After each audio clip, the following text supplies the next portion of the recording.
물론 여긴 국민 라디오.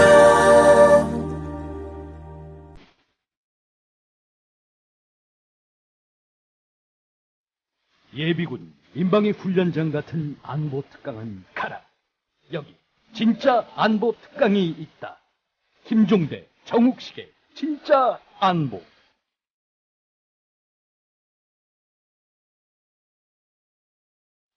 네, 청취자 여러분들 안녕하십니까? 김종대, 정욱식의 진짜 안보 1월 21일이죠. 예, 20일 방송 힘차게 시작하도록 하겠습니다. 저는 그 진행을 맡고 있는 평화네트워크의 정욱식이고요.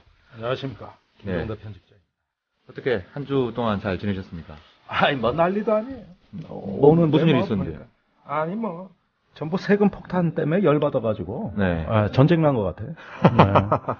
그러니까 뭐 증세는 없다. 증세 없는 복지를 실현하겠다. 그렇게 말씀해놓고선 네. 은근슬쩍 꼼수 부리듯이 아니, 증세가 없다 그래놓고 증세를 하니까 네. 참 사람 환장할 노릇이죠. 저같이 자영업자들 말입니다. 네. 이건 아주 못 살겠고, 뭐 직장인들 대부분 이제 제 나이가 대기업의 부장급 이상, 그렇죠. 예, 이래 되는데, 생계의 지장을 초래할 정도로 얻어맞고 있어요. 네. 아주 열받은 분위기가 무슨 폭격 맞은 것 같아요. 그러게요. 그러니까 근데 우리 그 편집장께서는 뭐 일종의 기업이니까 뭐 법인세는 안 올랐잖아요. 아니, 저희는 개인 기업이기 때문에 해당 사항은 없습니다. 네. 구멍가게예요. 네.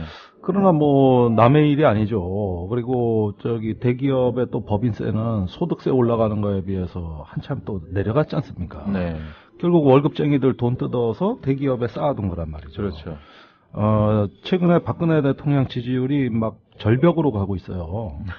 이게 지금 무관하지가 않은 건데 네. 지금 와서 얘기들이 이명박 대통령 때보다 더하다. 네. 예. 그때 이렇게 부자 감세하고 뭐하고 한 거보다 네. 굉장히 더 노골적으로. 네. 그런데 이거는 또 아닌 것처럼 하면서 넘어가는 그러니까 게 배신감을 당한, 배신감이 굉장히 이런 강한. 것 때문에 네. 민심이 아주 안 좋아지고 있습니다. 그러니까 그 신뢰를 누구보다도 입버릇처럼 말씀하시는 분이 네. 뭐 남북 관계뿐만 아니라 국내 정치, 이 경제 문제에 있어까지 이 불신을 자초하는 그런 언행들이 계속되는 것 같아서 굉장히 좀 씁쓸한 맛을 좀 자아냅니다. 네. 얼마 전에 이제 통일부, 외교부, 국방부 또 이제 보훈처 합동 업무부가 있지 않습니까? 네. 여기서 재미난 얘기들이 좀 많이 나왔어요. 그렇죠. 네, 네. 국방부에선 창조국방.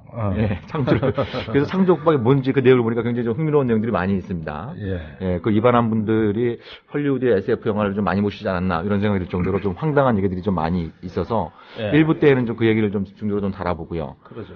작년 또 통일 대박론 이후로 올해 들어서도 통일 얘기가 굉장히 많이 나오고 있어요. 네.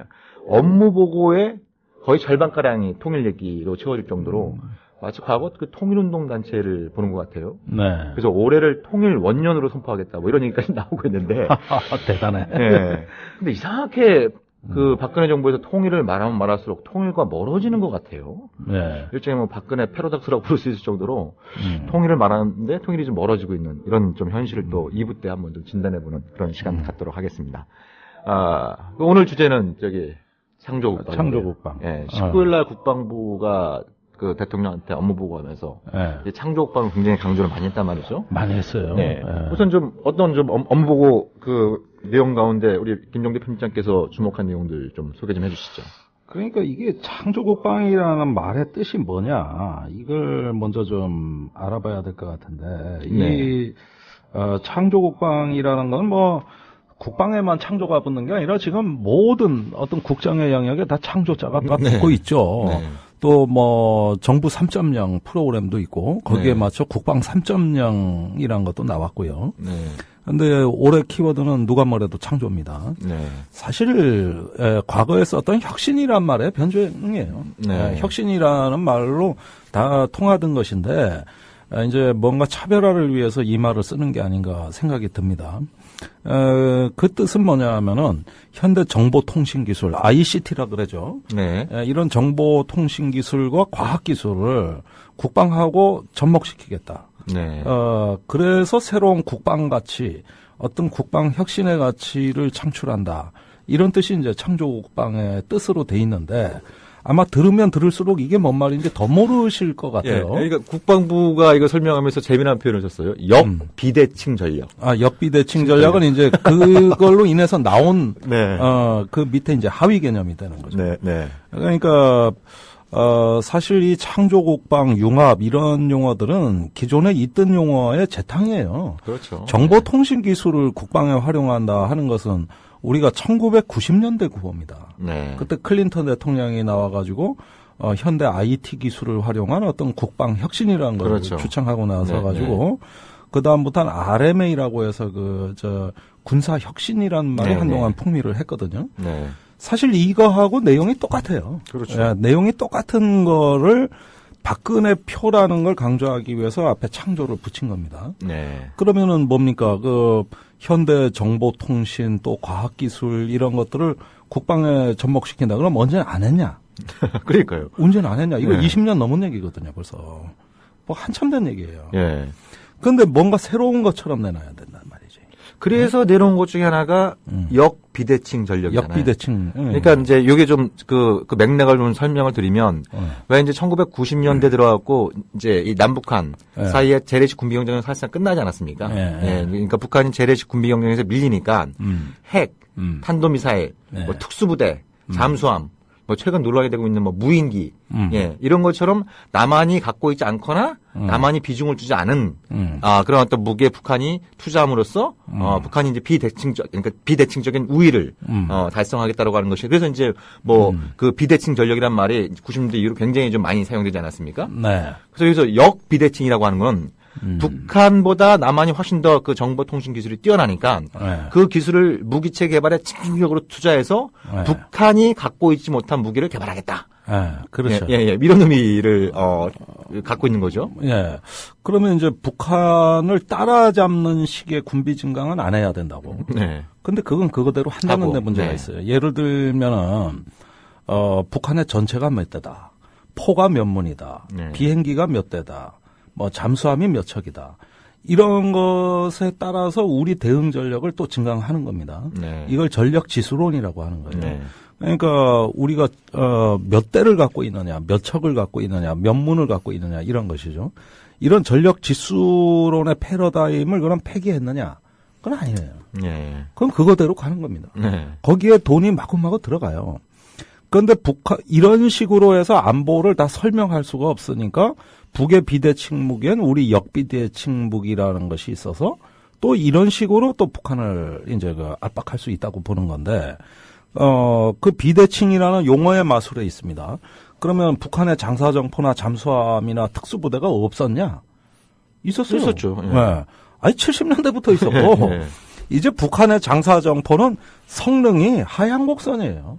너무 오래 갖고 있었어요. 그렇죠. 노화가 120mm 방사포라고 장사정포라고 하는데 이건 1970년대에 실전 배치된 것이고 이미 뭐 이제는 수명 연한이 초과해가지고 유지조차 어려워졌어요. 단지 이제 2000년대 근접해서 새로 배치된 거는 240mm 방사포거든요. 신형 방사포. 신형 방사포인데. 이러고하고 최근에 나온 이제 300mm 방사포가 있다는 거죠. 이런 정도가 일부 증강이 되고 기존 장사정포는 개량을 한 겁니다. 그러면은 이건 무기체계 그냥 자연스러운 순환 과정이에요. 그런데 어느 날 여기에다 비대칭이라는 용어를 붙여버리니까 이게 이제는 어떻게 되냐면 이전부터 줄곧 있어왔던 위협이 마치 새로 등장한 위협인 것처럼. 아니 우리가 장사정포 위협에 이런 식으로 어떤 위협에 노출되고 사는 게 이제 30년 40년째예요. 그렇죠. 근데 왜 현대에 와가지고 없던 비대칭이란 용어를 갖다 붙이느냐 이겁니다. 또 북한의 잠수함 위협이라는 게 뭡니까? 기억하실런지 모르겠습니다만 20년 가까이 된 1996년에 강릉에 잠수함 들어오는 거 못 봤습니까? 그때 상어급 잠수함이 들어왔어요. 그 다음에 이제 99년도에 강릉에 이번엔 또 들어왔습니다. 이번엔 예인돼서 왔는데 이건 좀 가벼운 거 6호급 잠수정이 들어왔어요. 이게 비대칭입니까?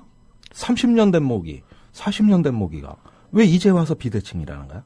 그러니까 이게 좀 굉장히 중요한 말씀을 제기해 주셨는데, 그러니까 왜 느닷없이 비대칭적이라는 말이 나왔느냐? 그건 좀 어떻게? 그러니까 옛날에 그 게리력 사령관이라고 이제 94년에 그 불바다 위기 때 주한미군 사령관이었죠. 이 양반이 재밌는 얘기를 하는데 북한의 재래식 위협, 특히 그 화력 무기, 그 뭐 장사장포 이런 거요. 이런 것들이란가 또 기동 무기, 뭐 네, 전차, 네. 장갑차 같은 거. 이런 게 이제 북한이 경제난으로 인해 가지고 수명 연한이 초과되는데 바꿔주질 못하니까 네. 이 남한에 대한 북한의 재래식 전력의 우위는 90년대 후반이면 소멸한다. 네. 네. 그러면은 남한에 대한 북한의 재래식 위협의 우위가 남아있는 마지막 시기가 90년대 후반이다. 네. 그때 도발의 위협이 가중될 것이다. 네. 북한이 비교 우위가 마지막 남아있는 이 시점에 도발의 유혹을 많이 느낄 것이다. 2000년대 되면은 이게 노후화돼가지고 그 위협이 하향 곡선으로 들어가 북한이 이제는 전쟁할 기회의 창문이 닫힌다. 네. 이런 얘기를 했어요. 그렇죠. 뭐 그리고 그런 얘기 한참 많이 나왔었죠. 지금 20년이 지났는데 네. 기회의 창문이 닫히기는커녕 오히려 몇 배 더 커졌어요. 그게 이제 비대칭이라는 언어의 마술입니다. 네. 그러니까 무기는 똑같은 거예요. 네. 그때나 지금이나 마찬가지예요. 네. 그러니까 뭐 이제 뭐 장사장포- 핵과 미사일이 추가된 부분이 있습니다만, 뭐 네. 그건 일종의 전략 무기에 해당되는 거니까. 그렇습니다. 네. 장사장포 하나만 예를 들어봅시다. 그 이명박 정부 들어와서 뭐라 그랬냐면 산 앞면에 있던 장사장포가 산 뒤로 갔대. 네. 갱도를 뚫고. 갱도를 뚫고. 네. 이거 옛날에 없었던 말이거든. 네. 들어본 적 없는 얘기예요, 우리가. 네. 네. 자, 그런데 산 앞에 있다는 게 뒤로 갔다는 이유 하나만으로 이 위협이 엄청나게 가중된 걸로 네, 이제 인식하고 네. 공군은 스텔스 전투기를 사는 명분으로 이걸 활용했습니다. 그리고 이제 그때 유명했던 게 JDAM 합동 JDAM 직격탄. 합동 직격탄이죠. 예, 예. 예. 그런 게 필요하다는 얘기 나왔었죠. 아, 그것뿐만이 아니에요. 저기 엑스칼리버라고 쭉 가다가 수직으로 떨어지는 폭탄이 네, 있다고 네, 네. 산 뒷면에 있는 걸 때려야 그러니까, 되니까 이것도 네. 사야 된다. 네. 그다음에 레이저 유도 폭탄, 네. 지하 관통탄, 네. 예, GBU라고 하는 거. 그렇죠. 네. 무기체계 6, 7개가 순식간에 사들이는 네, 네. 게 합리화됐죠. 네. 합동 직격탄 뭐 하나만이 아니에요. 네. 이뿐입니까? 스텔스 전투기. 네. 자, 북한의 포가 산 앞에 있던 게 산 뒤로 갔다는 이유 하나만으로 네. 이 무기 체계 도입이 전부 합리화됩니다. 네. 그런데 그 북한의 장사정포는 곡사포하고 달리 이거 평사각이라고 하나요? 그 발사 각도가 낮아요. 네. 지표만으로 비스듬히 쏘는 무기지 수직으로 거의 이렇게 쏘는 무기가 아니란 말이에요. 네. 아 그러면은 산이 앞에 장애물이 있으면은 그게 발사가 그게 그 장애물이 없는 어떤 그 전면에서 쏴야 효과가 있지. 앞에 뭐 야산이라도 하나 있으면은 막혀버리잖아요. 네.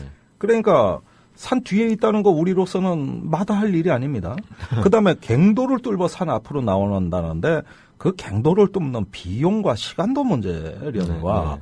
그렇게 지하 시설로 해서 다 운영되는 포라면은 우선 습기와의 전쟁을 이기지 못합니다. 네. 금방 또 이제 부식되고 노화되는 거죠. 부식되고 노후화되고 포탄의 운영은 습기와의 전쟁이에요. 네. 그러면 그 포가 제대로 성능이 발휘되느냐 이것도 의문입니다. 네. 뭐 끌고 나오는데 그게 뭐 그냥 뭐 고속철도마냥 나오겠습니까? 밀고 땡기고 네. 거기에 물 떨어질 것이고 굴에 네. 그럼 유지보시하는데 엄청난 어려움을 겪을 거예요. 네. 그렇다면 이게 진짜 위협이 가중된 거냐고 한번 따져볼 만했어요. 네. 아무도 안 따졌어요. 그러니까요. 아무도 안 따지는 거예요. 단지 비대칭 위협이 증가한 겁니다. 그러니까 단지. 그럴듯한 표현을 통해서 새로운 무기를 사들이는데 이제 아주 그 더없이 좋은 더없이 그런 좋은 명분을 명분이 만드는- 되는 거고. 명분을 만드는 이런 어떤 네. 과정이었고. 잠수함도 마찬가지죠. 네. 잠수함을 북한이 새로 건조했다는 기록을 우리가 못 찾아냈어요. 그런데 천안함 사건에서 나왔다는 그 정체불명의 연어급 연어급. 잠수정은 왜 여태까지 발견이 안 되는 거야? 왜 안 나오냐고요? 왜? 그때 유일하게 한 대만 있었는 모양이죠. 글쎄. 그리고 들킬까봐 그게 어디서 나타난 잠수정이고 어디로 사라진 거냐 지금. 네, 네.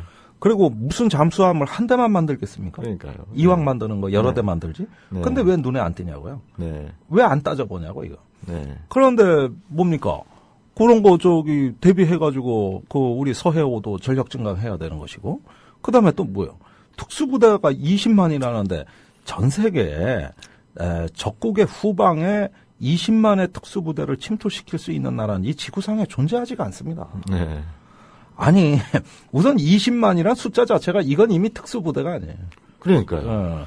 이건 특수부대는 정말 정규군이라고. 특수무를 띄고 있어야 되는데. 정규군인데. 예. 20만이면 웬만한 나라의 정규군에 해당되는 규모죠. 아니 적국에 그것도 후방 깊숙이 20만의 특수군을 침투시킬 수 있는 나라가 이 지구상에 어떤 나라입니까? 미국이 가능합니까? 미국이 가능하냐고. 미국도 뭐 이라크나 아프간 때 그게 안 돼갖고 쩔쩔맨 거 아닙니까? 13만 군인 갖고 다 치른 전쟁이에요. 이라크 전쟁은. 그리고 후방에 무슨 20만을 투입해? 난 그런 전쟁이 가능할지도 의문이지만 이건 북한의 이것도 비대칭 위협이라는 거예요. 네. 자, 이런 식으로 하니까 역비대칭이라는 건 뭐냐면은 그럼 우리도 북한이 감히 꿈꿀 수 없는 무기 체계를 갖자는 겁니다. 네. 그래서 이번에 나온 게 뭐냐면 레이저빔 무기. 그러니까요. 400km 밖에서 5m 그 오차로 목표물을 타격한다. 레이저 무기, 지향성 무기라고 하는 거죠. 네. 이제 운동성 무기는 이제 포탄이고 지향성 무기 네. 이걸 갖겠다는 거고 또 동전 500원짜리 크기의 초소형 비행체. 네. 어디다 써먹는지 난 모르겠어요. 네, 이런 거. 트랜스포머의 영화 트랜스포머에 나올 법한. 그러니까 이게 이 창조국방 설계하신 분들이 미국의 그런 그 SF 영화들을 너무 많이 본 것 같아요. 뭐 아이언맨 얘기도 나오고 있어요. 아이언맨 로보캅 얘기 나오고 있잖아요. 지금. 네. 그 디지털 전투 체계라는 건데 그게 어떤 병사 전투 체계라는 거에서 이게 이제 갖고 오는 건데 미국은 이제 병사 전투 체계라는 게 있잖아요. 네. 그러면은 뭐 어떤 그 야시 장비 또 표적 식별 장치 그다음에 통신 장비 어떤 복합 소총 뭐 특수한 군복 이런 걸로 싹 무장된 어떤 새로운 로보캅 같은 아니 그러면 게 그렇게 좋다면은 이라크전에서 왜 미군 병사의 무장이 그렇게 변변치가 않습니까? 이걸 기준으로 봤을 때. 뭐 변변한 무기가 뭐 있었어요? 날아다니는 무기만 잔뜩 그냥 해놨지 시가전에 아무 쓸모가 없잖아요. 미군 병사 체계 별거 없었어요. 옛날 다 재래식 무기로 이라크전도 했어요. 그러면 그런 로보캅, 아이언맨 이게 어디서 하늘에서 떨어진다는 얘기인 것이며 이런 게 창조국방이라고 한다면 이게 어떤 새로운 어떤 국방력이고 역배대행 무기라고 한다면 얼마를 들여서 그걸 개발할 수 있으며 언제 실전에 배치할 수 있고 그래서 효과가 뭡니까? 그러니까요. 왜 그 김정대 편집장께서 우리가 예전에 방산비리 문제를 다룰 때 그 한국 그 무기 획득 사업의 가장 본질적인 문제는 소요제기 단계에 있다. 그러니까 이런저런 무기가 필요하다라고 누군가 소요제기했을 때 그게 뭐 이제 여러 가지 경로를 통해서 그 무기체가 결정되는 소요제기 단계에 어떻게 보면 이게 이제 부정부패와 비리가 이제 그때부터 담기게 되는 그래서 그게 이제 방산비리 핵심적인 문제라고 제기를 하셨습니다만 저는 그런 내용을 보면서 도대체 이 소요제기는 누가 한 건가? 네? 그러니까 그 레이저빔 같은 경우에도 국방부의 설명은 2020년대 중반까지 레이저빔을 그 개발을 완성해가지고 북한의 탄도미사일을 레이저를 쏴서 떨어뜨리겠다는 거 아니겠습니까? 예. 이게 그 1983년도에 레이건이 소련을 악의 제국으로 부르면서 그 천명했던 전략방위 우상 SDI. 예. 그 SDI가 이제 우주에 레이저 기지를 만들어서 우주 공간에서 날라오는 북한의 핵미사일을 갖다가 레이저를 쏴가지고 마치 이제 오락하듯이 떨어뜨리겠다고 하는 게 이제 SDI 이제 전략방위 우상이지 않았습니까? 예. 그게 이제 사실상 MD의 미사일 방어 체제의 이제 시초였던 거고. 근데 이 계획이 당시 그 돈으로 600억 달러, 우리나라 돈으로 한 60조 원이 넘는 돈을 쏟아부었는데 결국 못 만들고 접었던 계획이거든요. 예. 그리고 그 이후에 나왔던 게 이제 그 보잉 747기에 그때 이제 레이저를 달아가지고 예를 들면 북한 상공 인근에 그 비행기를 띄워놓고 예. 그래서 북한이 미사일을 쏘면은 레이저를 쏴가지고 이륙 단계에 있는 미사일을 갖다가 파기시키는 이런 계획들이 이제 90년대 말부터 나왔었죠. 예. 근데 이 계획도 미국에서 취소됐습니다. 얼마 전에. 취소됐어요. 예. 도저히 안 된다 이거. 안 된다는 건데.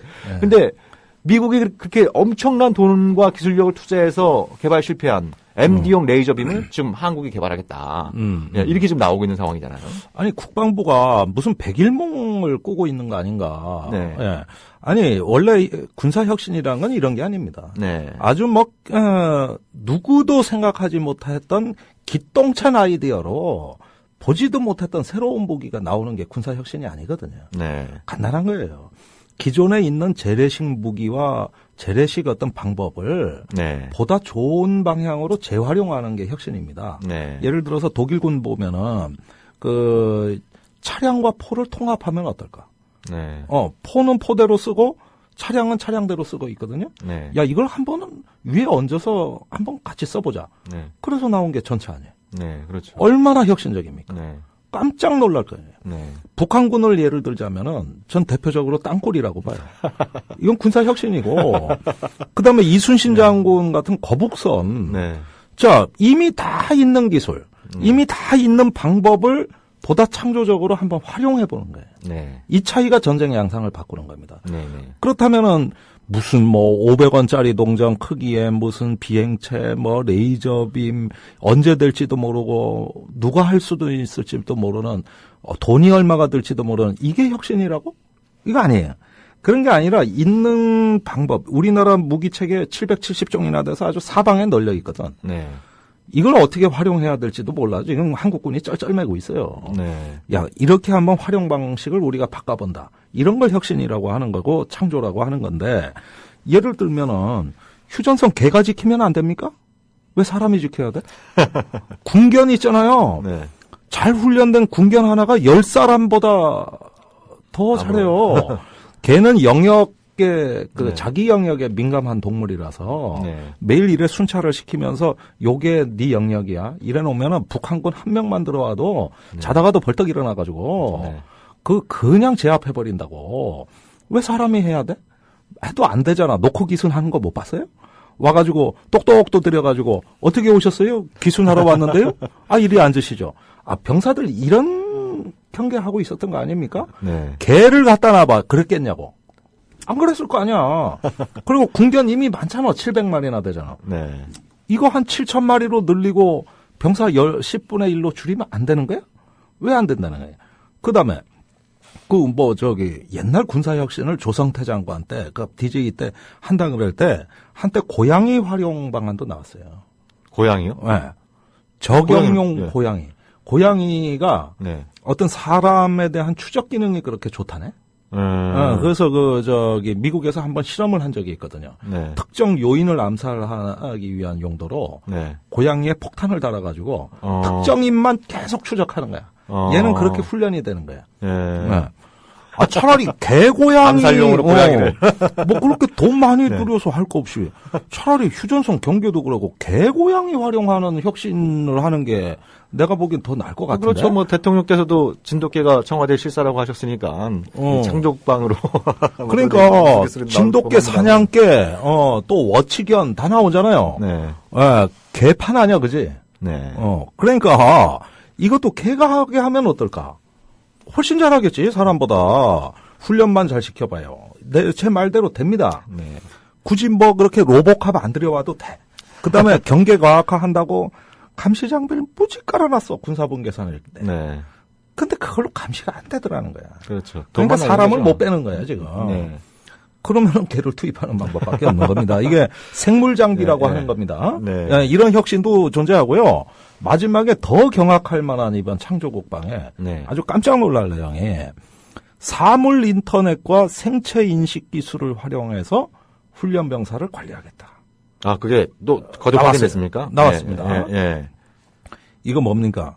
제가 군번줄에 그 전자택을 달아가지고 네. 병사들 움직임을 상황실에서 일거수일투족 다 보고 네. 생체 인식 기술을 활용한다는 게 이게 무슨 뜻일까요? 감시하겠다는 얘기예요. 네. 그러면 이거 조지 오웰이 예견한 1984년을 국방에서 병사 관리하는 체제로 활용하는 겁니다. 네. 감시 통제하는 거예요. 그러니까 지휘관이 관심이 소홀하고 지휘관의 관심이 미치지 않는 데서 반인권 사건이 터졌으니 네.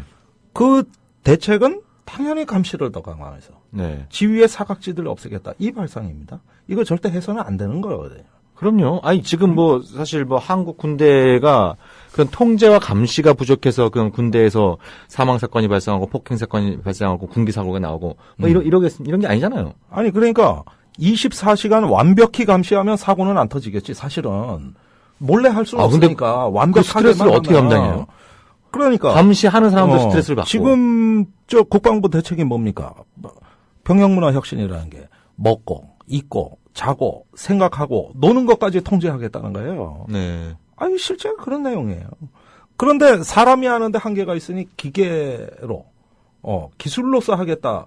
이게 또 창조국방에 들어가 있습니다. 네. 이 내용이. 이건 제가 병영혁신이 가서도 절대 해서는 안 되는 짓이라 그랬거든요. 근데 들어왔어. 병영혁신이 빠지더니. ICT를 사병 감시 체계에도 도입하겠다는 게 핵심이에요. 아, 그렇죠. 예. 그러면은 사람의 그걸 부착하는 건데 이것도 사실은 그렇게 할 필요가 없어요. 총이나 왜 네. 이런 개인 장구류에 부착하면 되는 거예요. 네. 그래서 임무 수행할 때 통제를 잘하면 되는 것이지. 네. 군번줄이나 이런 개인에게 부착을 한 뭐냐면 사생활 통제가 되는 거예요. 네. 뭐 군대라는 데가 사생활 자체를 지금 싹 없애버렸지만 네.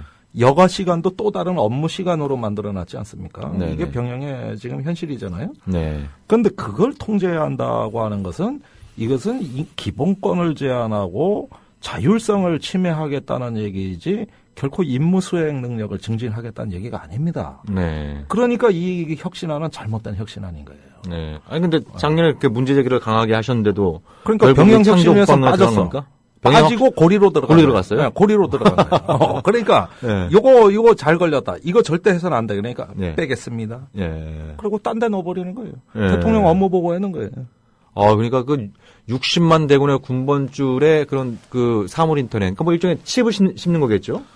야, 그 사업 규모 어마어마하겠네요. 아니, 소유주가 뭐, 누가 있는지 좀 한번 좀 그러니까 파헤쳐보고 싶거든요. 이거를 일단은 훈련병 활용한다 그랬기 때문에 정군이라는 표현은 안 들어가 있어요. 예, 예. 그런데 훈련병을 뭡니까? 실험 삼아 해보고 네. 잘 되면 확산시킬 거 아닙니까?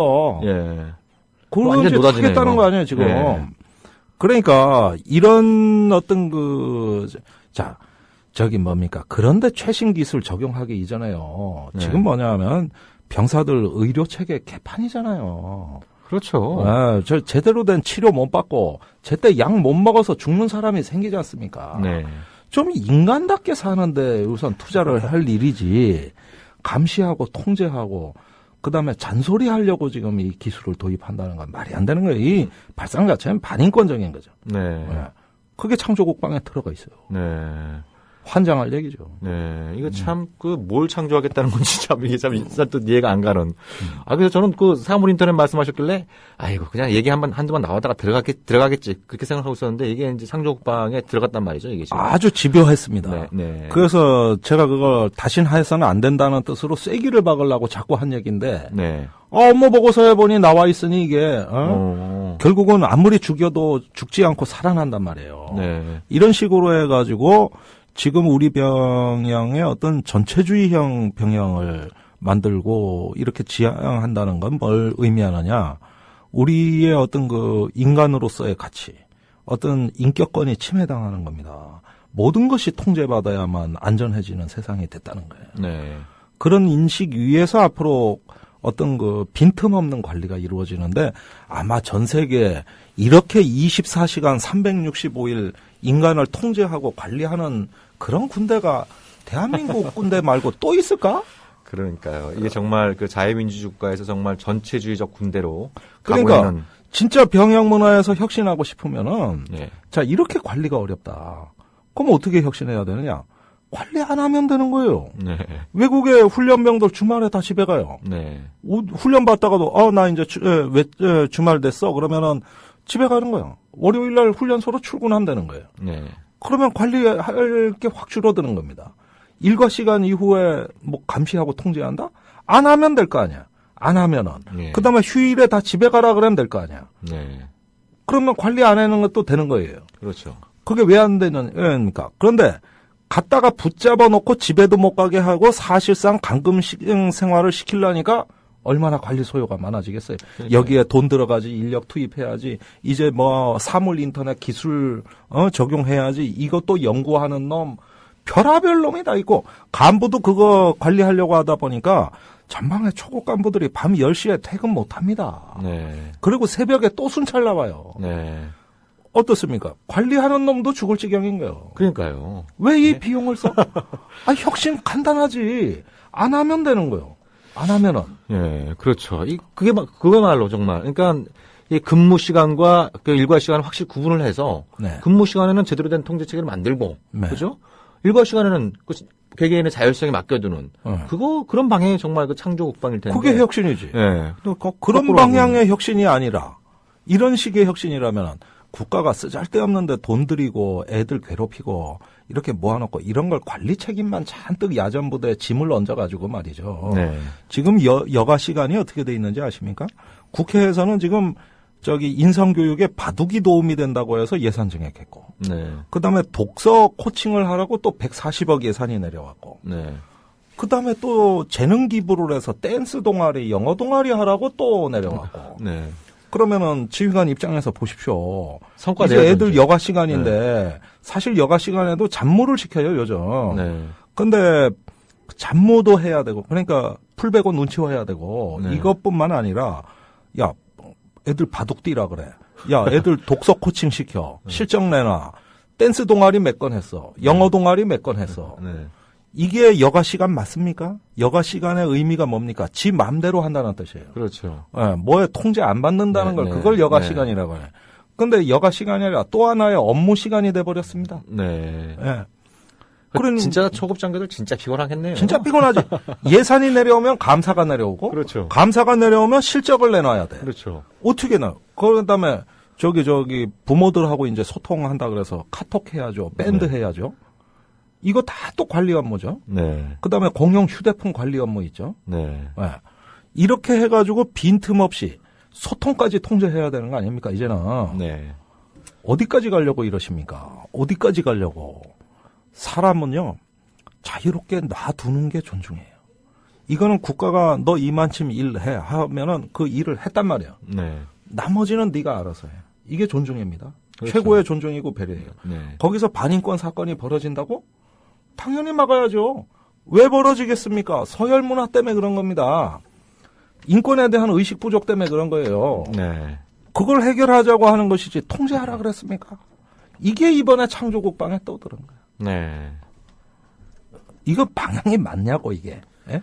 예, 정말 유신형 국방이네요. 네. 유신형 국방이지. 아니 뭐 군대만 그렇습니까? 까놓고 네. 얘기해서 뭐 밖에서도 카톡도 뒤진다. 어? 네.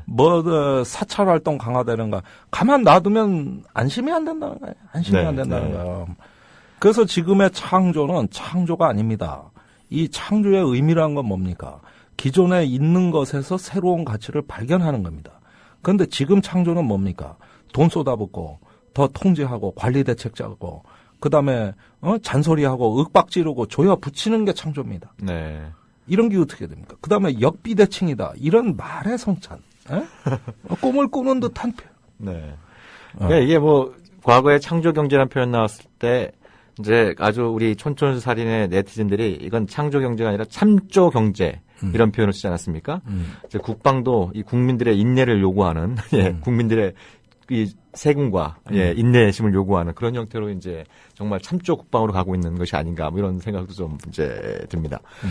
자, 우리가 지금 우리 김종대 편집장께서 이 창조 국방의 이 정말 이 민낯을 적나라하게 지금 말씀하시는 사이에 이 스튜디오에 새로운 분이 한 분 들어오셨어요. 네. 예, 이분 또 우리가 소개하지 않고 갔다가는 또 우리가 또 후위를 조합원들한테 맞아주고. 네네네.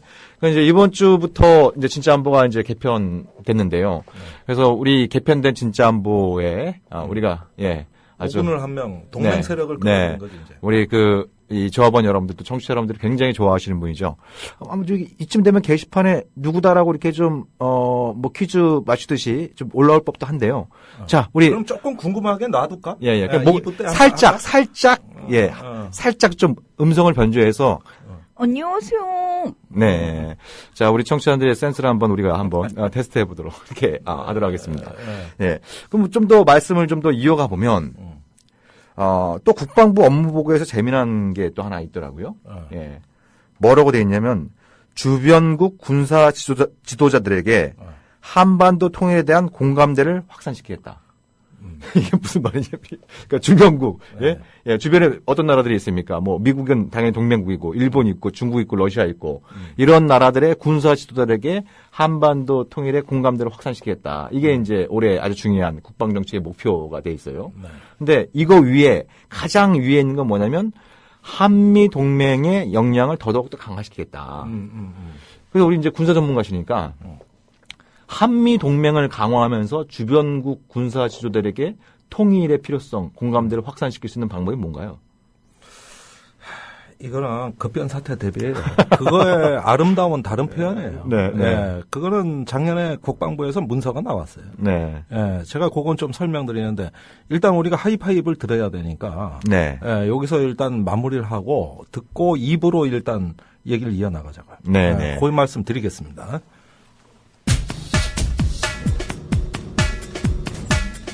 안녕하세요. 주간브리핑 하이파이브의 김민지입니다.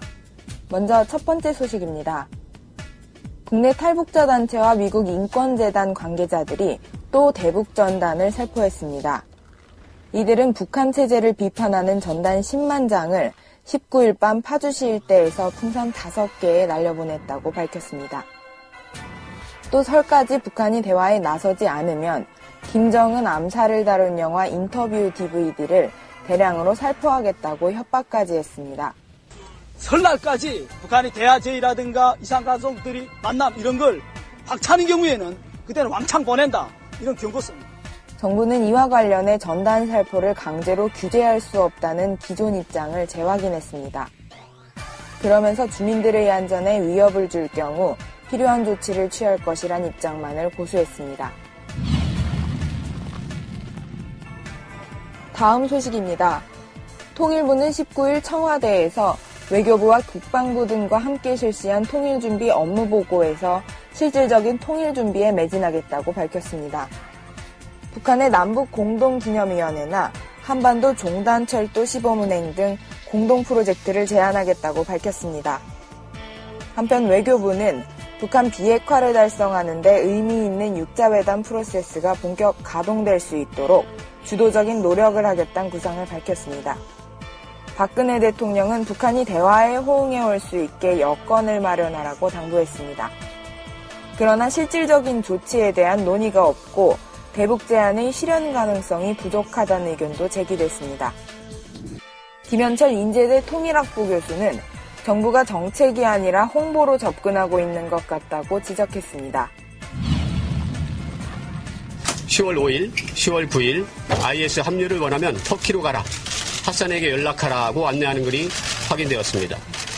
지난 10일 터키에서 사라진 김모 군이 이슬람 무장단체인 IS에 가담했을 가능성이 높아 보이는 정황이 상당수 드러났습니다. 경찰이 확인한 김모 군의 트위터에선 페미니스트가 싫어 IS에 합류하고 싶다는 내용의 글이 발견됐습니다. 실종 당일 터키 내의 행적도 CCTV에 잡혔습니다. 김 군은 시리아 번호판을 단 차량을 타고 시리아 난민촌까지 갔으나 국경을 넘었는지는 최종 확인되지 않았습니다. 한편 외교부는 시리아를 비롯해 이라크, 예멘 등 치안 불안 상황이 이어질 것으로 판단되는 6개국에 대해 여행 금지 기간을 연장했습니다. 마지막 소식입니다. 재미탈북자 신동혁 씨가 자신의 증언을 번복했습니다. 신 씨의 증언은 미국의 대북 인권 정책이나 유엔의 북한 인권 보고서에도 큰 영향을 미쳐온 만큼 파장도 클 것으로 예상됩니다. 먼저 신 씨는 북한의 14호 정치범 수용소에서 자신의 밀고로 어머니와 형을 잃었다고 했으나 가족들이 처형당한 곳은 18호 수용소라고 정정했습니다. 또한 수용소를 탈출하다 붙잡혀 모진 고문을 당한 때도 기존에 주장했던 13살이 아닌 20살 때였다고 말을 바꿨습니다. 북한은 신 씨의 말이 모두 거짓으로 판명났다며 유엔의 북한 인권 보고서를 백지화하라고 나섰습니다. 하지만 북한 인권 단체들은 신 씨가 북한 수용소에서 고초를 겪은 사실에는 변함이 없다고 강조했습니다. 이상 주간브리핑 하이파이브의 김민지였습니다.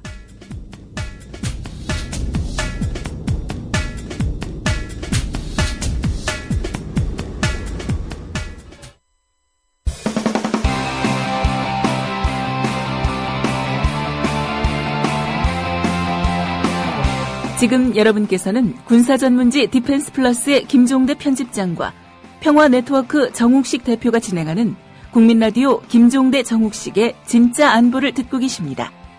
이 방송은 매주 수요일 낮 4시부터 5시 반까지 국민라디오를 통해 가장 먼저 청취하실 수 있고 팟캐스트 포털 팟빵에서 다시 들으실 수 있습니다.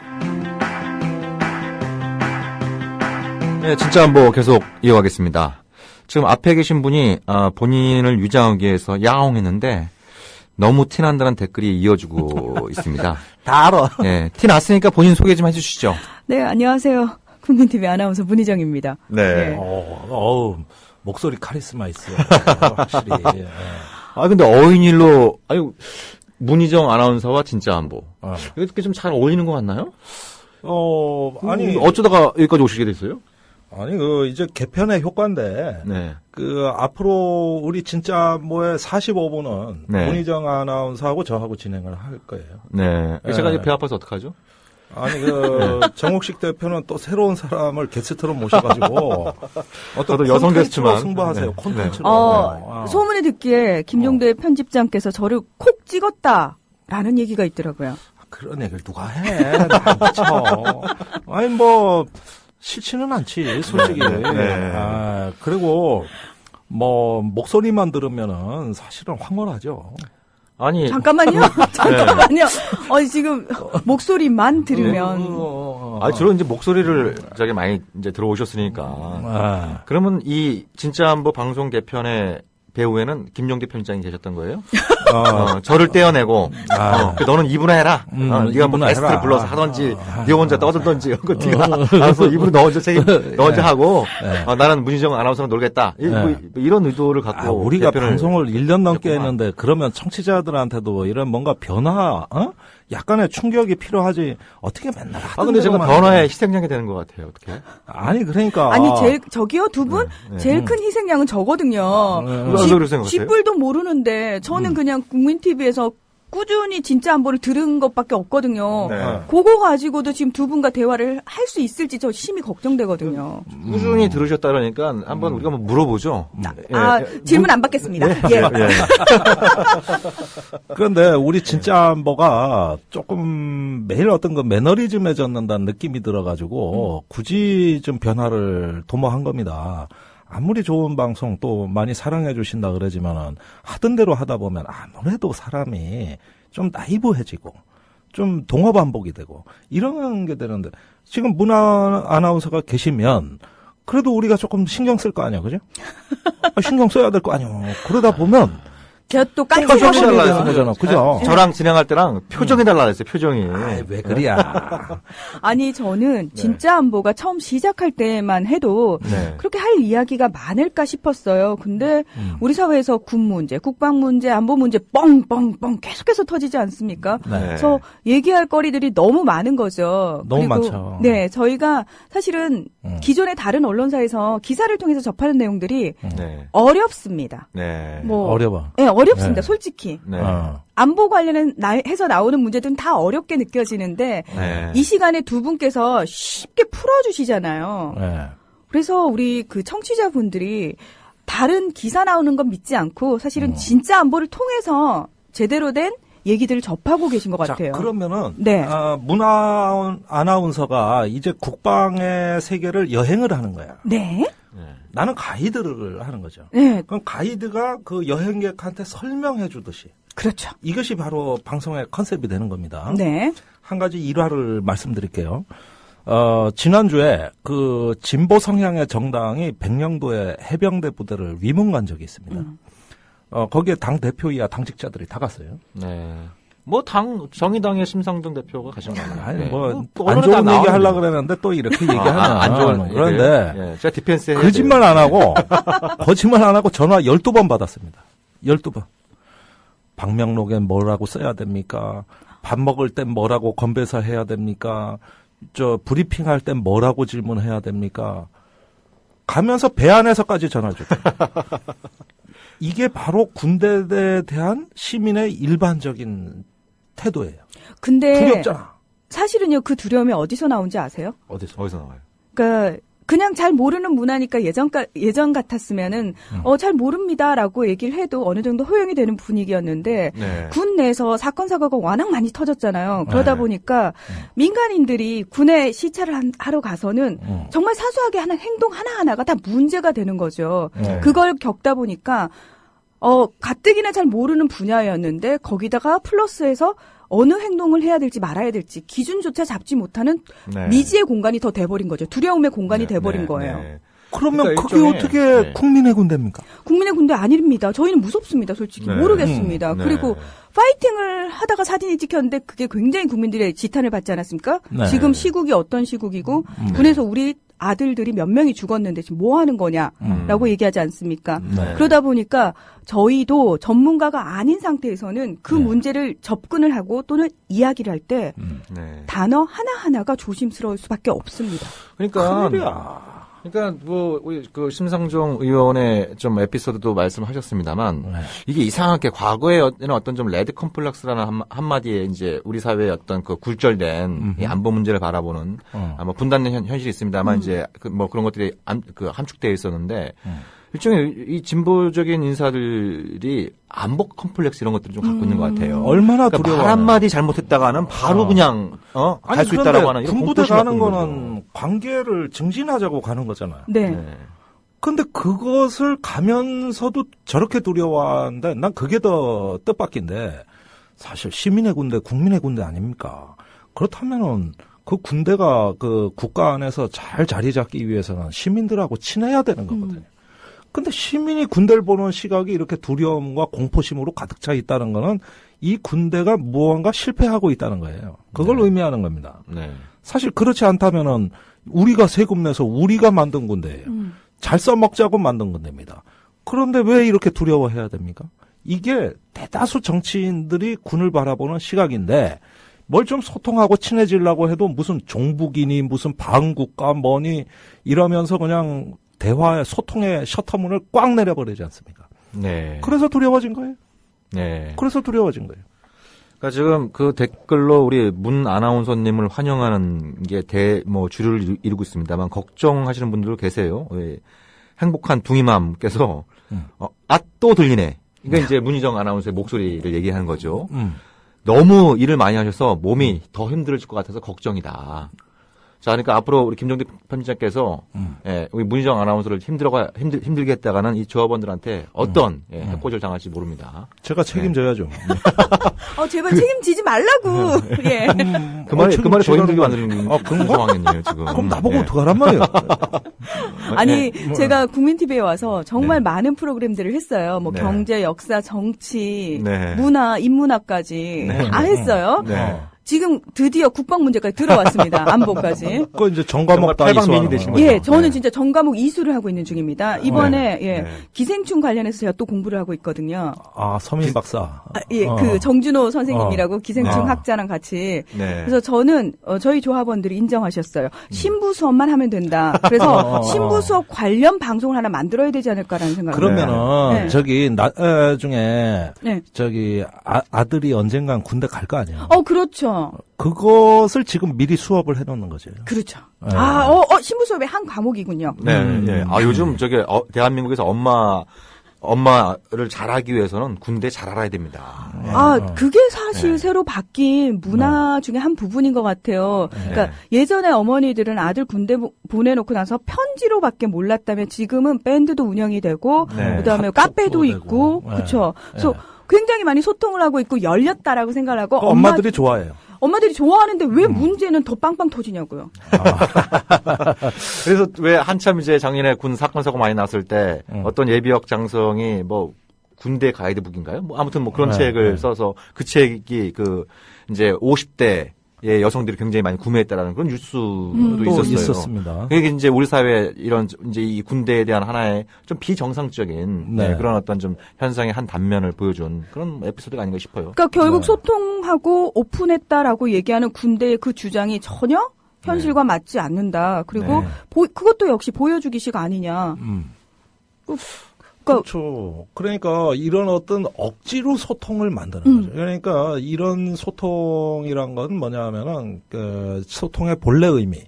그건 뭐냐면은 무언가 군대에 듣고 싶은 얘기가 있으면 군대는 거기에 화답을 해주는 이런 식의 소통의 의미로 어떤 운영되는 것이 아니고 말하자면 불안감 해소 차원에서 안보 확인. 그다음에 어떤 창문 하나를 삐끔히 열어주면서 보여주는 식의 소통이죠. 그렇다면은 이게 병역 문화에 도움은 되겠지만 그렇다고 해서 우리 군대의 해묵은 문제를 이걸로 해소한다. 이건 욕심이에요. 그건 말이 안 되는 얘기입니다. 말이 안 되는 얘기고 또 군대 내에서 소통도 안 돼요. 장성들이 병사들 세계를 압니까? 지시만 하면 다 되는 줄 알지. 네. 아니 계급이 대령만 돼도 몰라. 그리고 밥도 같이 안 먹잖아요. 우리나라는 간부 식당 따로 있잖아요. 외국 군대 가면 없어요. 사단장부터 병사까지 똑같은 메뉴로 똑같은 공간에서 식사해요. 그런데 윤일병 36일간 얻어맞고 다리 절뚝거리면서 다녔단 말입니다. 그게 왜 눈에 안 띕니까?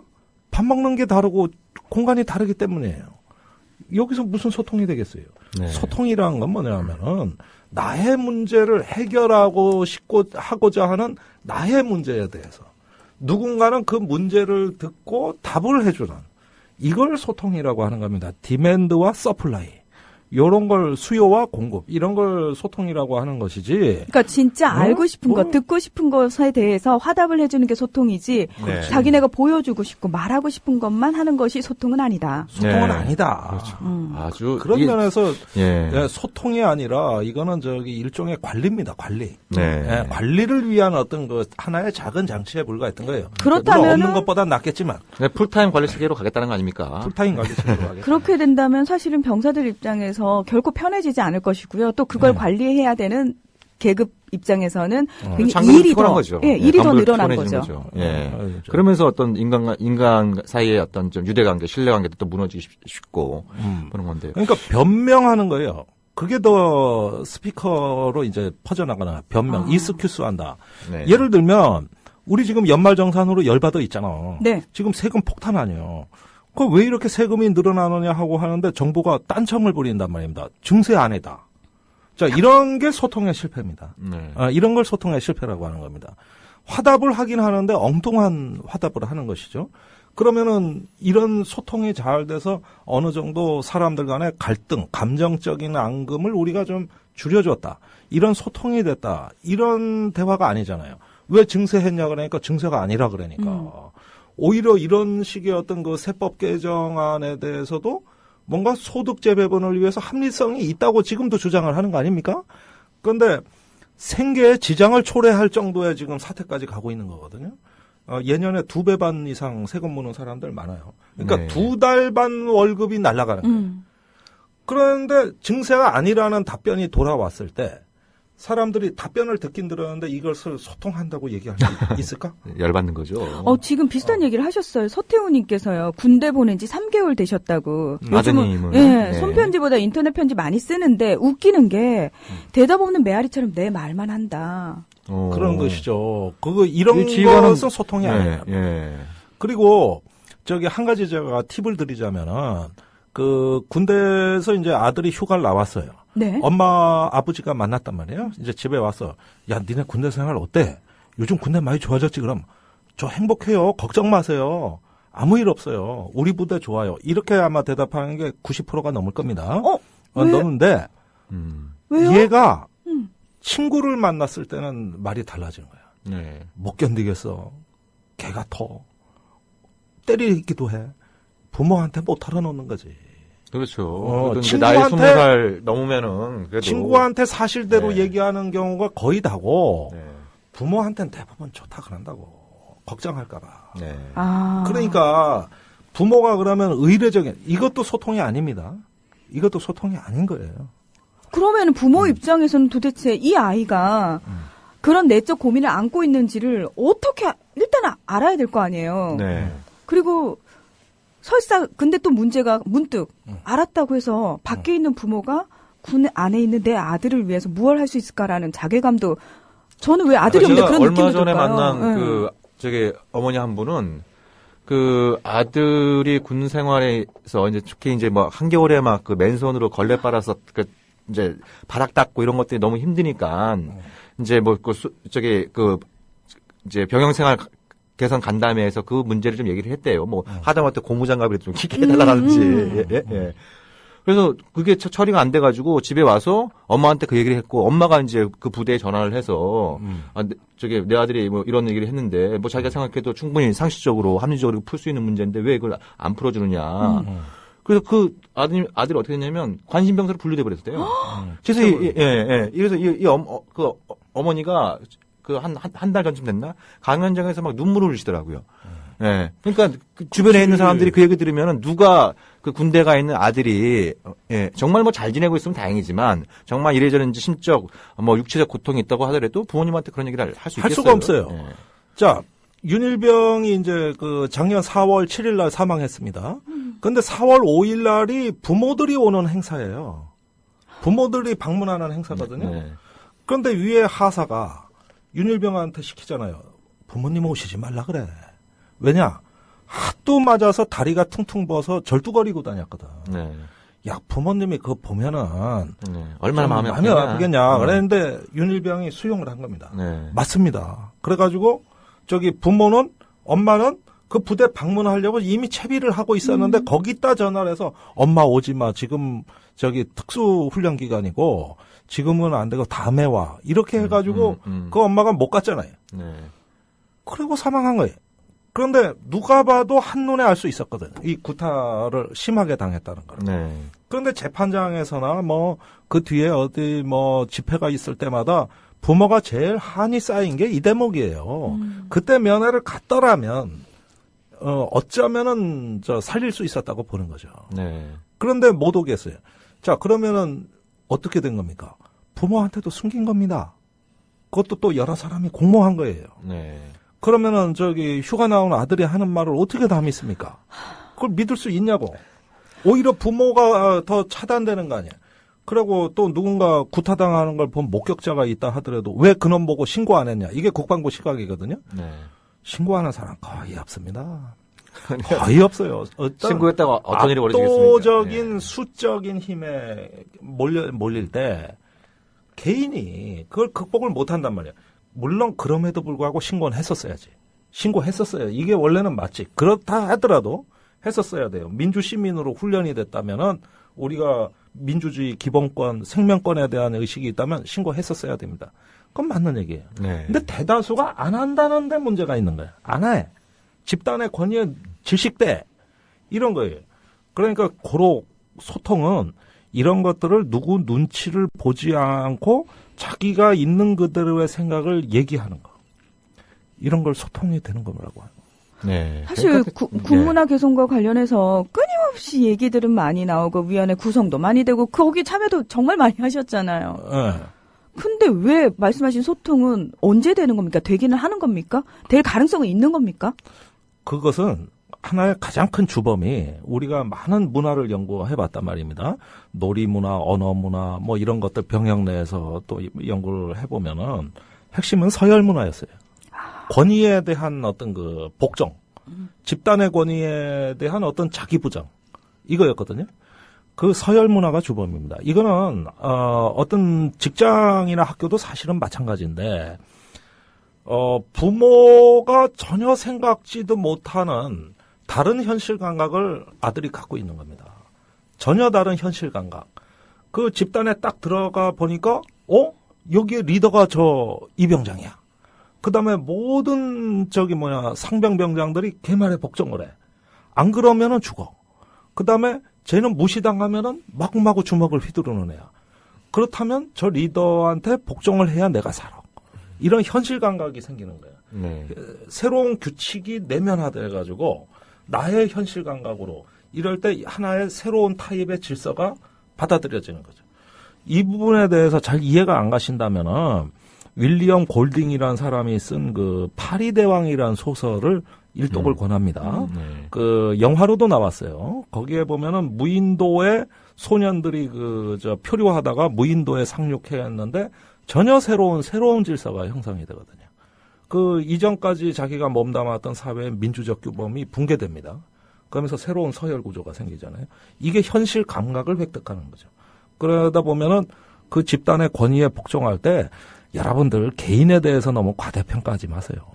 사람의 도덕심, 사람의 정의감, 인간의 어떤 본성이라는 것은 환경에 따라 순식간에 바뀝니다. 네. 순식간에 바뀌는 거예요. 지금 이 스튜디오의 환경이 바뀌어서 그런지, 예? 우리 두 분의 표정이 굉장히 극과 극이에요. 예. 우리 문희정 아나운서께서는 이제 우리 김종대 편집장님 말씀을 들으면서 정말 한숨을 푹 쉬면서 군대 온 사람 같아. 예. 군대 입대한 신병 같아. 우리 김종대 편집장은 왠지 이렇게 어디서 이렇게 에너지를 받으셨는지 아주 그냥 뭐 저하고는 눈도 잘 안 마시고. 그러니까 딱 네? 들어오니까 내가 잡는 거야 지금 군기를. 군기를 잡는 거야. 그럼 좀 빨리 그 현실에 적응을 하고 파악하고 받아들여야겠군요. 질서를. 질서를. 아니 근데 아까 정욱식 대표께서 그랬잖아요. 간담회장에서 그런 얘기를 하고 전화 한 통 했는데 내 아이가 관림병사로 분류가 되고. 부모가 알아도 어찌할 수가 없는 상황이라면 저는 그럼 가장 현실적으로 좀 여쭤보고 싶어요. 내 아이가 군대를 가야 돼요. 그럼 저는 내 아이한테 무슨 얘기를 해야 됩니까? 군대 가서 어떻게 하라고 얘기를 해줘야 되는 겁니까? 자, 요즘 갑질을 하잖아요. 막 주차 요원이 무릎을 꿇잖아요. 또 비행기에서 갑질하는 부사장한테 쫓겨나잖아요. 절대로 복종해서 안 되는 게 있다는 거를 가르쳐 줘야 됩니다. 무릎을 꿇으면 안 되는 겁니다. 내 자식 죽어요. 바깥에 도움을 청하도록 해야 되는 거예요.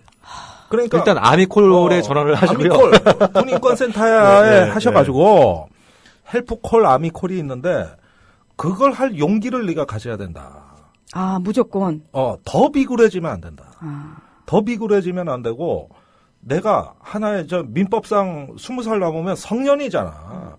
자기 인생 자기가 결정하는 거예요.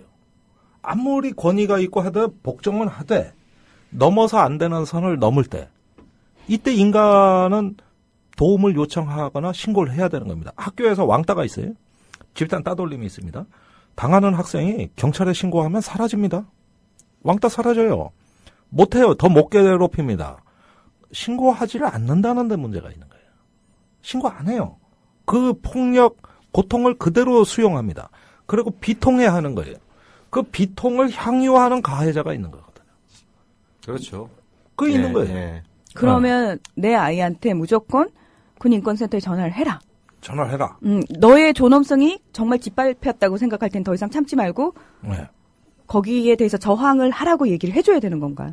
그러니까 이거를 반드시 가르쳐 주셔야 되고 복종만 가르치면 안 된다. 균형을 잡아줘야 되고 그다음에 군대에서 모든 반인권 폭력 사건의 동기가 38%가 언어 폭력입니다. 여기서 시작돼요. 그러고 이제 집단 따돌림입니다. 요즘 문화는 그거예요. 우리 때는 서열에서 윗사람이 아랫사람을 때린다는 이 간단한 원리였지만 지금은 전 구성원이 한 명을 때립니다. 그러니까 이게 집단 처벌이거든요. 가장 약한 고리, 가장 약한 개인에 대한 집단 처벌이 이루어진다는 거예요. 그러니까 저항이 어려운 거예요. 굉장히 저항하기가 어렵잖아요. 그렇죠. 나 하나한테 쏟아지는 학교에 왕따도 서열이 있습니다. 은따, 왕따, 전따 순으로 나가요. 은따는 은근히 따돌리는 거, 전따는 전교생이 따돌리는 거거든. 그러면 전교생이 학교 등교할 때부터 교문 앞에서부터 괴롭히기 시작해서 하교할 때 교문 밖에 나올 때까지 괴롭힌다고 한번 생각을 해보세요. 신고하겠습니까? 그런데 이런 사건이 있을 때 사회의 민주적인 규범을 거기에 호소를 하면서 실제 행동으로 옮기면은 가혹한 폭력은 사라집니다. 가혹한 건 사라져요. 안 한다는 데 문제가 있는 거예요. 그다음에 학교 선생님들도 학교에서 벌어진 문제는 쉬쉬하는 거야. 경찰이 수사 들어오면 수사에 저항하려고 그래. 그 이유는 교육적이지 않다는 거예요. 이 생각 바뀌어야 되는 거예요. 당연히 청소년 문제도 경찰이 수사해야 돼. 외부에서 개입해줘야 되는 거예요. 바른손님께서요. 내 아들도 3개월째인데 군 요새 많이 변해서 좋다던데 아닌가요? 그러니까 뭐 군대마다 편차가 있고 또 뭐 이제 간부나 지휘관 또 그 같이 생활하는 동료 병사들의 성향에 따라서 뭐 그런 것들이 많이 차이가 있겠습니다만 이제 과거보다 이게 굉장히 군대 폭력이라는 게 질적으로 안 좋아진 측면이 있는 건 분명한 것 같아요. 과거에는 주로 이제 뭐 연대 책임을 물어서 기수 전체에 대해서 뭐 얼차례를 가한다든지 뭐 폭행을 가한다든지 이런 형태가 있으니까 그러면 혼자 당하는 건 아니고 동료들이 있는 것이고 그리고 서로 이제 위로를 하고 뭐 이런 어떤 뭐 그 자체도 굉장히 안 좋은 문화였지만 같이 맞고 같이 푸는 문화 뭐 이런 게 있었는데 지금은 이제 완전히 지금은 그건 봉쇄돼 있어요. 완전히 바뀌게 되는. 그러니까 동기까지도 가해자가 됐을 때 그 피해자가 느끼는 어떤 그 자기의 어떤 존재감, 자존감 이런 것들은 완전히 무너질 수밖에 없는. 근데 저는 그 있는 거죠. 피해자도 피해자지만 그 가해에 가담했던 그 친구들도 나중에 사회로 복귀했을 때 평생 그 죄책감이라든지 그때 아니 그렇지 않아요. 정신적 충격이 따라다니지 자, 않나요? 세 종류가 있습니다. 네. 가해자, 방조자, 피해자예요. 네. 예, 대부분 이 세 종류인데 딱 그 집단을 떠나면은 상처는 가해자만 남아요. 피해자만? 예, 방조자나 가해자는 그 사실 자체도 망각해버려요. 망각해버립니다. 그러니까 이게 바로 집단 따돌림이 얼마나 무섭다는 게 바로 이 점인데 한 사람은 끊임없이 이게 따라다닙니다. KBS에서 윤일병 사건 나고 군 가혹행위 제보를 받습니다. 코너를 운영했습니다. 약 700건이 들어왔어요. 근데 제가 그중에서 한 200건 정도 되는 사연이 의외로 유사하다는 걸 알고 깜짝 놀랐습니다. 중학교 때 왕따, 고등학교 때 왕따, 군대 가서 왕따, 제대해서 10년째 정신병원 다니고 있습니다. 이거고 나를 그렇게 괴롭힌 놈의 이름을 밝히겠습니다 하고 이름 석자를 큼지막하겠습니다. 지금 어디서 뭐 하고 있다는 소리까지 내가 확인하고 있습니다. 평생 일을 가는 거예요. 그리고 중학교, 고등학교, 군대에서 어느 한 군데서도 존중받지 못했습니다. 그런 왕따예요. 그리고 정상적 사회생활이 안 되는 거죠. 한 인간이 파멸로 가는 거예요. 이런 사연이 굉장히 많습니다. 그러면 그 때렸다고 하는 그 가해자는 그 사실을 기억하냐? 10년 전, 20년 전 걸 못해요. 그 다음에 기억을 한다 하더라도 그때 너 왜 그랬니? 그러면 내가 왜 그랬는지 모르겠다. 대부분 이거예요. 대부분 그렇지. 기억을 못하거나 아니면 그때 그 상황의 현실 감각이 딱 사라지면은 군대 문 밖에 나오는 순간 다 재구성되는 겁니다. 다 재편성되는 거예요. 가해자한테만 남는 거예요, 이거.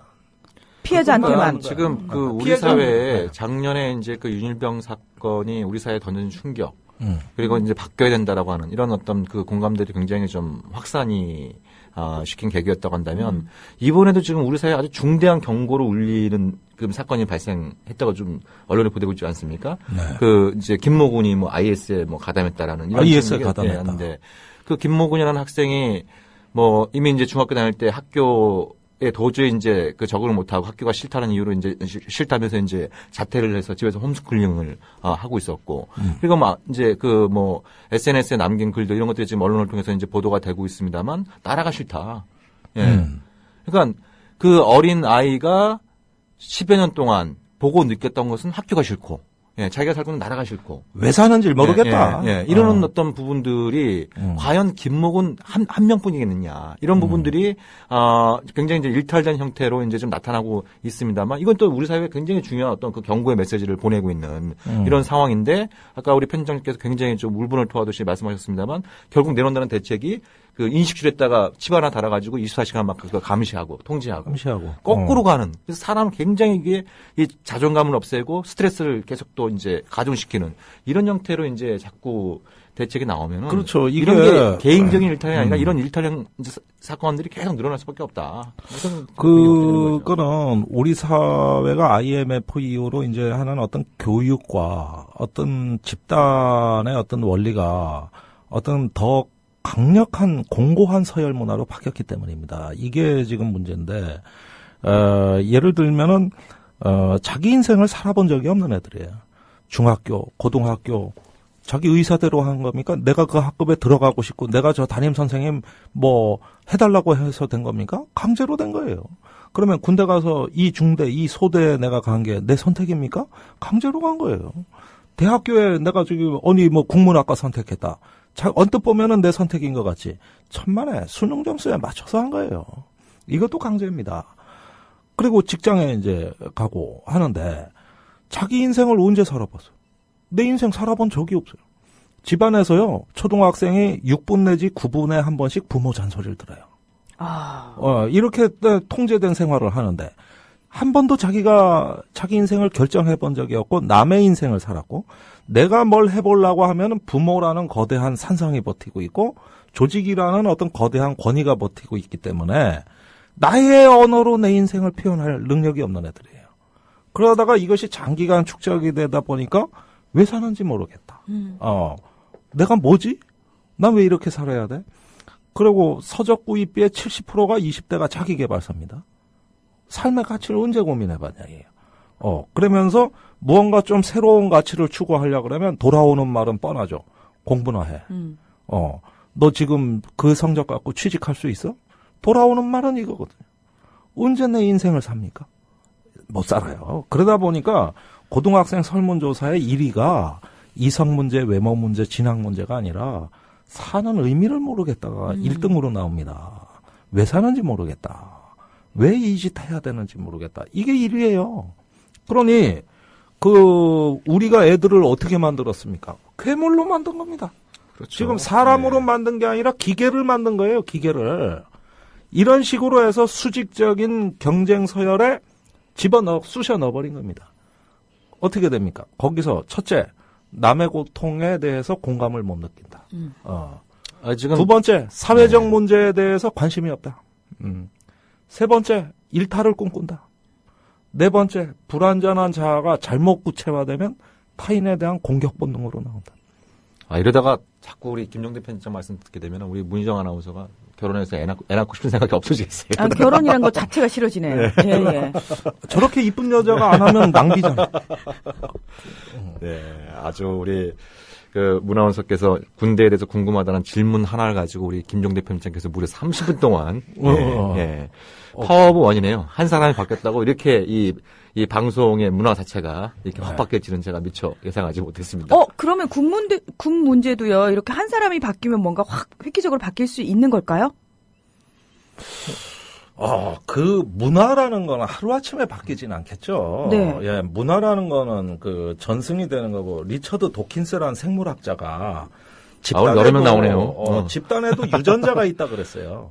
그래서 진이라는 거는 유전자인데, 사회에 있는 유전자를 미미라고 불렀단 말이에요. 그러니까 자기 복제가 가능한 어떤 집단의 유전자가 존재한다는 거거든요. 그런데 청소년들한테 가장 복제성이 강한 게 두 가지입니다.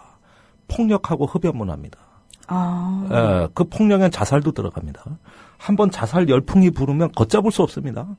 예, 옛날에 젊은 베르테르의 슬픔이라는 소설이 나오고 유럽 전역에 권총 자살이 유행해서 아주 홍역을 치렀어요. 유행이거든요. 굉장히 빨리 전파돼요. 폭력적인 거하고 흡연의 문화 이 두 가지는 청소년들한테 가장 전파성이 강하다는 거예요. 자기 복제가 시작되는 거죠. 그러니까 어떤 폭력이 내재화되고 체질화된 하나의 문화가 형성된 집단은 이거 뿌리 뽑기가 굉장히 어렵습니다. 그러려면 바꿔야 되는 건 뭐냐면 서열 문화를 바꿔야 돼요. 근데 서열 문화를 바꾼다는 것 자체가요. 사실은 시스템이 바뀌어야 된다는 얘기하고 연결이 되지 않나요? 근데 시스템이 바뀌어야죠. 그 시스템을 바꿀 수 있는 말 그대로 힘을 가진 그 사람이 획기적으로 무언가 그런 사람이 그 자리에 앉게 되면은 혹시라도 바뀌지 않을까. 왜냐하면은 제가 왜 이런 질문을 드리냐면은 이렇게도 해보고 저렇게도 해보고 밖에서 엄마들은 애가 탄단 말이죠. 내 새끼를 지키고 싶은데 그래서 탄원도 해보고 소리도 질러보고 항의도 해보고 하는데 정작 바뀐다는 게 없는 거예요. 달라지는 게 없단 말이죠. 그러면은 막판에 그럼 힘을 가진 한 사람이 시스템을 바꿀 수 있는 누군가가 획기적으로 나타나서 그렇게 해서 바꾸면은 무슨 문제가 생기냐면 그 사람이 떠났을 때 그럼요. 원위치로 싹 돌아온다. 그러니까 국민들이 좀 똑똑해져야 될 필요성이 있는 게요. 아무래도 우리가 꼭 진보 보수 이렇게 진영 논리에 가실 필요가 없습니다만 군대를 개혁해야 된다, 혁신해야 된다라는 생각은 아무래도 좀 개혁적인 마인드를 갖고 있는 정치인일 가능성이 높지 않겠습니까? 네. 근데 아까도 잠깐 방송 중에 말씀드렸습니다만 우리 사회에 이것이 과거 일이 아닌데 오히려 지금 최근 몇 년 사이에 더 강해지고 있는 게 이른바 종북몰이로 상징되는 우리 사회 안보 콤플렉스거든요. 안보 콤플렉스거든요. 그러니까 개혁적인 지도자가 예를 들어서 군대 혁신, 군대 제대로 한번 이제 칼을 손대서 정말 그 사람 살 수 있는 또 국민들한테 사랑받고 존중받을 수 있는 그런 군대를 만들겠다라고 한다면 바로 그 사람에 대한 어떤 그 안보 공세는 굉장히 또 강하게 나올 수밖에 없는 거고. 이번에 성우회가 군인권센터 임태훈 소장이 이제 윤일병 사건을 폭로하고 나오는 데 대해서 군대 안 갔다 온 동성애자잖아요. 이런 부분을 약점을 공격하면서 군을 와해시키기 위한 음모라고 표현을 썼습니다. 군을 와해시키기 위한 아주 국방위에서 한기호 의원은 대놓고 얘기한 사람이에요. 그런데 인권에 관한 문제를 인권으로 듣질 않는 거죠. 자기의 언어로 왜곡시켜 듣는 거죠. 인권의 문제가 아니라 반군적 음모라는 거죠. 이렇게 받아들이는 거죠. 군대는 지휘관의 권위라고 보는 거예요. 그럼 지휘관의 권위가 바로 군대 생명인데 인권 얘기를 하면서 그거를 침해하고 들어온다? 이거 군화화시키기 위한 업무야. 그래서 주로 인권 주장하는 사람들 뭡니까? 지휘관의 권위를 조금 내려놓고 재판 판결 군 내부에서 하지 말고 밖으로 군사법원 네. 밖으로 하고 민간 단체 감시 받으라는 거 아닙니까? 옴부즈만 도입하라는 거 아닙니까? 네. 그 지휘관이 양보를 해야 되는 거잖아요. 근데 군대 생명은 군기고 그건 지휘관이라고 보면은 이건 군을 와해시키기 위한 음모이자 나라를 북한의 김정은 위원장한테 갖다 바치기 위한 술책이라고 보는 거야. 이 사람들 눈엔 이거밖에 안 보이는 거야. 그러다가 이런 것도 대놓고 얘기는 못하고 국민들한테 몰매를 맞을까 봐. 무슨 비공개 토론회 가면 다 그 얘기를 내뱉는 거예요. 이게 이 사람들의 관점입니다. 어떻게 좋아지겠습니까? 그러니까 딱 휘어잡아서 하는 그 권위적 방식은 효과가 없는 거예요. 그렇게 해봤자 원래대로 고스란히 되돌아갑니다. 그대로 되돌아가요. 다른 사안도 마찬가지겠습니다만 이런 군대 문제, 안보 문제는 보수 정권이 훨씬 더 잘 풀 수 있거든요. 의지만 갖고 있으면, 철학과 의지와 방향성만 갖고 있으면, 왜냐하면 같은 일이라도 진보 정권에서 하면은 불륜처럼 취급받는 것이고 보수 정권에서 하면 로맨스처럼 얘기가 되는 거 아니에요? 대표적인 게 통일 대박론 뭐 이런 거 아니겠습니까? 그래서 작년에 윤일병 사건 났을 때 박근혜 대통령이 뭐라 그랬습니까? 예. 이제 이런 일이 두 번 다시 발생하지 않도록 일벌백계 해라. 일벌백계. 군대 확 뜯어 고쳐라. 아니 원래 박근혜 대통령은 일벌백계란 말밖에 못해. 예. 항상 그래요. 아니 대통령 본인이 그렇게 얘기를 했으면 병역문화혁신위원회 청와대에 행정관 좀 많습니까? 네. 예? 그럼 관련된 그 행정관 파견해가지고 대통령의 지시사항이 제대로 지금 논의되고 관철되고 있는지, 예? 끊임없이 그런 것들 갖다 또 가서 보고 대통령한테 보고하고 이런 어떤 좀 소통 구조가 있어야 되는데. 지금 편집장님 말씀으로는 병역문화혁신회 청와대에서 한 번도 안 왔다면서요? 한 번도 안 왔어요. 네. 그러니까 그거만 이 얘기 한번 하고 끝인 거예요. 노무현 대통령 병역혁신위는 대통령이 회의를 주재했잖아요. 그래서 외부 전문가들이 많이 들어오고 있으니까 대통령이 직접 회의를 주재하니까 군 장성들이 감히 군 지휘관 권위 지켜주십시오 이 말을 못 꺼낸 거예요. 네. 그러니까 그럴 땐 대통령이 주재하니까 강력한 힘으로 하니까 됐죠. 정권 끝나니까 원위치잖아. 그대로. 아니, 원위치 정도가 아니라 더 나빠졌죠. 자, 그러면은 아들을 앞으로 군대에 보내야 될 엄마들과 군대에 보낼 엄마들은 누굴 향해 끊임없이 요구를 해야 되는 겁니까? 보수 정권을 향해서 끊임없이 요구사항을 얘기하는 게 가장 빠른 방법입니까? 권력에 대한 어떤 책임을 추궁하는 것도 있지만. 네. 외부에서 군을 항상 감시할 수 있고 들여다볼 수 있다는 시스템을 만드는 거. 이게 가장 중요하다고 봐요. 그게 군 옴부즈만, 사법제도 개혁, 군 인권위원회 설치예요. 근데 그거를 안 받아들여주면 말짱 도루묵 아닙니까? 말짱 도루묵이죠. 네. 근데 작년에 어찌됐든 부분적으로 그런 부분들이 부분적인 성과는 되어 있고. 네.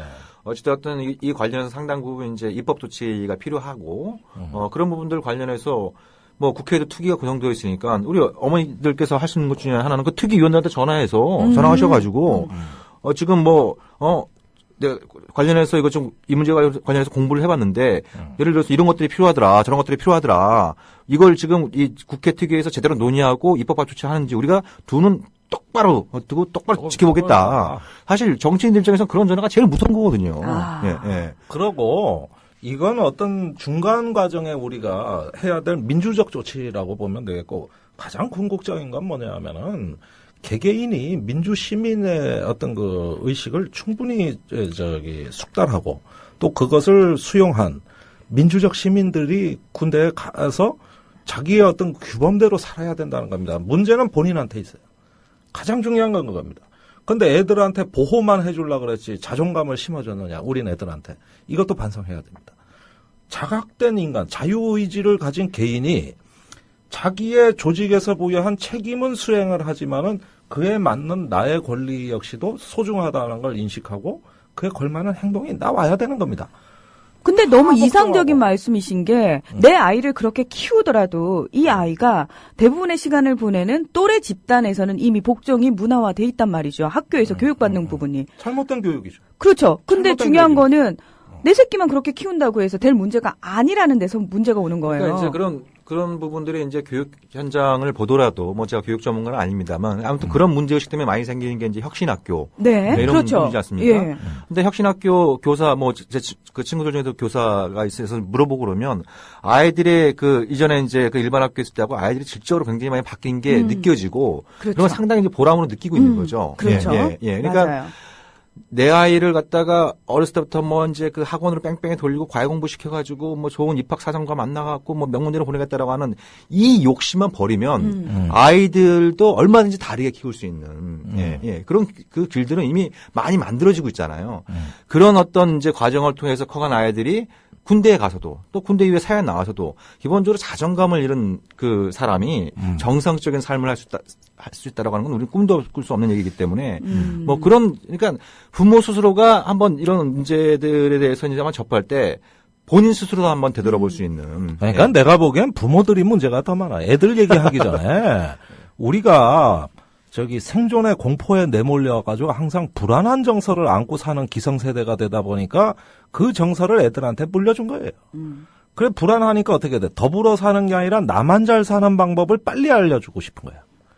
그래서 스펙 쌓고 학원 보내는 겁니다. 그러니까 내 자식을 위한다고 한 일이 결국은 사실 이 전체가 다 같이 망해가고 있는 지름길이었던 거예요. 그러니까. 예.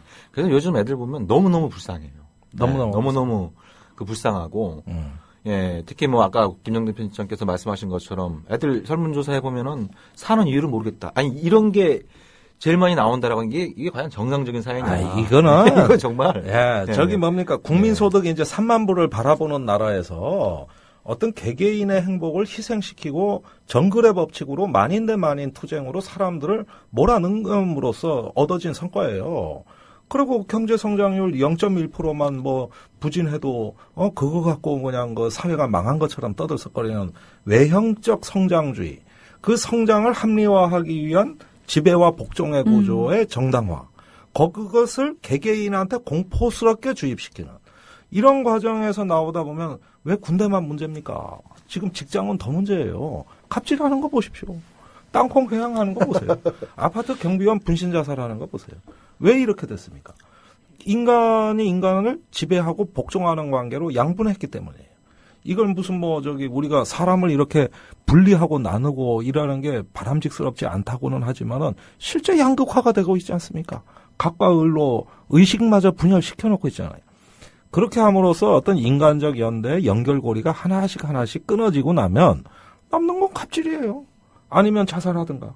그러니까 이런 것들을 결국은 이제 어떤 사회에서의 우리 인간관계를 신자유주의적으로 변형시켜 놓으니까 결국은 그 대가를 우리가 치르고 있는 거 아닙니까?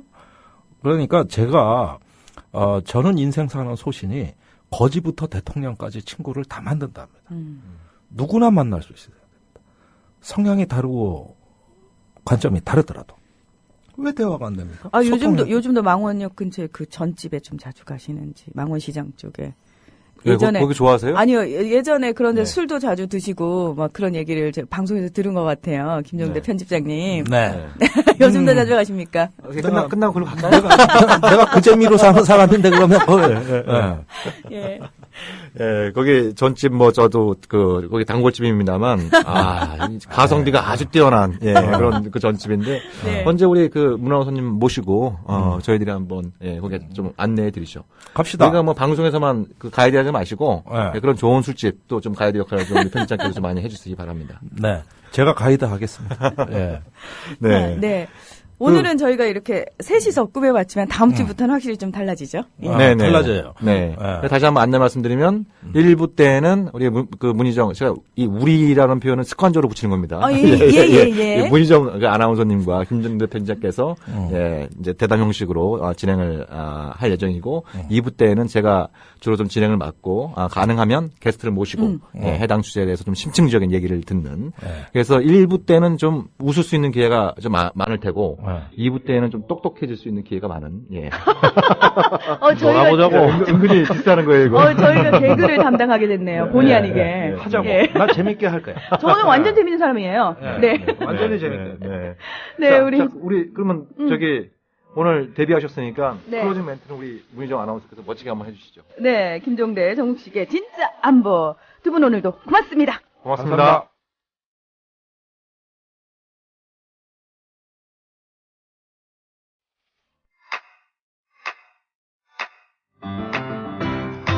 국민라디오 지지하는 4가지 방법 아시나요?